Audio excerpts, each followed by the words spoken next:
Welcome back. അപ്പോൾ നമ്മളിപ്പോൾ ഉള്ളതെന്ന് വെച്ചാൽ കോട്ടയം ലുലു മാളാണ് ഗൈസ്. അപ്പോൾ എല്ലാ ലുലു മാളിലും ഇപ്പോൾ 50% സെയിൽ നടന്നുകൊണ്ടിരിക്കുകയാണ്. സോ അപ്പോൾ ഞാൻ പോയത് കോട്ടയം ലുലു മാളിലേക്കാണ്. എൻ്റെ പൊന്നടവേ ഇതുവരെ കാണാത്ത തിരക്കാണ് ആ ലുലു മാളിൽ ഞാൻ കണ്ടത്. ഹൈപ്പർ മാർക്കറ്റിനകത്തങ്ങ് അടുക്കാൻ പറ്റത്തില്ല. നമ്മൾ ഈ തൃശ്ശൂർ പൂരത്തിനൊക്കെ കണ്ടിട്ടില്ല ആൾ തിരക്ക് എന്ന് പറയുന്നതിൻ്റെ ഒരു ചെറിയ മിനി വെർഷനാണ് ഞാൻ ഇന്നലെ അവിടെ കണ്ടത്. സോ ആക്ച്വലി ഇന്നും കൂടെ ഉള്ളു ഈ ഓഫർ, അതായത് ജൂലൈ 6 തീയതി വരെ ഉള്ളു ഈ ഓഫർ. സോ ഒരു 4-5 ദിവസം നീണ്ടു നിൽക്കുന്ന ഓഫറായിരുന്നു. നിങ്ങൾ ആരെങ്കിലും പോയിട്ടില്ലെന്നുണ്ടെങ്കിൽ നിങ്ങൾ എന്തായാലും ഒന്ന് പോയി നോക്കുക.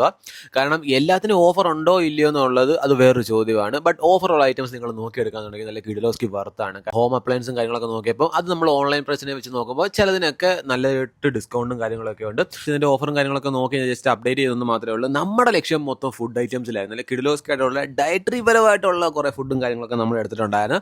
സോ ഏറ്റവും വലിയ ടാസ്ക് വരുന്നത് എന്താണെന്ന് ചോദിച്ചാൽ ഈ തിരക്കിൻ്റെ ഇടയ്ക്കൂടെ ഫുഡ് ഐറ്റംസ് എടുക്കുക, അത് സൂക്ഷ്മമായിട്ട് കൊണ്ടുപോവുക എന്നുള്ളത് മാത്രമല്ല ഗൈസ്. ബില്ലിംഗ് സെക്ഷനിൽ 1.5 മണിക്കൂർ നിന്നിട്ടാണ് ഞാൻ ബില്ലടിച്ച് പുറത്തിറങ്ങിയത്. സോ പൈസ അപ്പോൾ പറ്റുവാണെന്നുണ്ടെങ്കിൽ ഇന്ന് തന്നെ ലുലുവിലേക്ക് വിടുക. നിങ്ങൾക്ക് പറ്റിയ നിങ്ങളുടെ വീട്ടിലേക്ക് ഉപകാരപ്പെട്ടുള്ള പല കാര്യങ്ങളും നിങ്ങൾക്ക് അവിടെ ഓഫർ കിട്ടുന്നതായിരിക്കും. അപ്പോൾ ഇന്നും കൂടെ ഉള്ള ഓഫർ. അപ്പോൾ എന്തായാലും എല്ലാവരും പോയി നോക്കുക. അപ്പോൾ അത്രേ ഉള്ളൂ. Tata, bye bye.